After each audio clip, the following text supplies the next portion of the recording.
അടിമാലി ഗ്രാമപഞ്ചായത്ത് 2023-24 വർഷത്തെ പദ്ധതിയിൽ ഉൾപ്പെടുത്തി ഭിന്നശേഷിക്കാർക്കുള്ള ഉപകരണങ്ങൾ വിതരണം ചെയ്തു.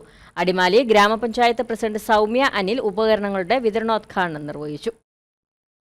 പഞ്ചായത്ത് പരിധിയിലെ ഭിന്നശേഷിക്കാർക്ക് കൈത്താങ്ങാവുക എന്ന ലക്ഷ്യത്തോടെയായിരുന്നു അടിമാലി ഗ്രാമപഞ്ചായത്ത് ഭിന്നശേഷിക്കാർക്കായി വീൽചെയർ അടക്കമുള്ള ഉപകരണങ്ങൾ വിതരണം ചെയ്തത്.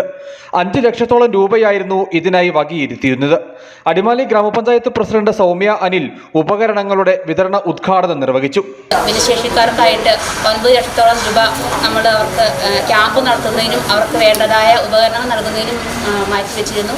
അതിന് പ്രകാരം നമ്മൾ ഒരു മെഗാ ക്യാമ്പ് നടത്തി ആ ക്യാമ്പിൽ അവർക്ക് എന്താണോ ആവശ്യമുള്ളത്, വികലാംഗ കോർപ്പറേഷനോട് കൂടിയാണ് ഈ ക്യാമ്പ് നടത്തിയത്. അതിനകത്ത് എന്തൊക്കെയാണ് അവർക്ക് ആവശ്യമുള്ളതെന്ന് മനസ്സിലാക്കി അവർക്ക് ആവശ്യമായ ഉപകരണങ്ങൾ 5 ലക്ഷം രൂപ മുടക്കി നമുക്ക് നൽകാൻ സാധിച്ചിട്ടുണ്ട്. ഈ ഒരു കാര്യത്തിലേക്ക് അടിമാലി ഗ്രാമപഞ്ചായത്ത് ഭിന്നശേഷിക്കാർക്ക് പ്രാധാന്യം നൽകിക്കൊണ്ടാണ് വരും കാലങ്ങളിൽ മുമ്പോട്ട് പോകുന്നത്. മാനദണ്ഡപ്രകാരം തിരഞ്ഞെടുത്ത 28 പേർക്കാണ് ഉപകരണങ്ങൾ വിതരണം ചെയ്തത്. ഗ്രാമപഞ്ചായത്ത് അംഗം രേഖ രാധാകൃഷ്ണൻ ചടങ്ങിൽ അധ്യക്ഷത വഹിച്ചു. മറ്റ് ഗ്രാമപഞ്ചായത്ത് അംഗങ്ങൾ, ഉദ്യോഗസ്ഥ പ്രതിനിധികൾ, ICDS supervisor Alisha Ashraf, Khadija KM തുടങ്ങിയവർ സംബന്ധിച്ചു. News bureau, Adimali.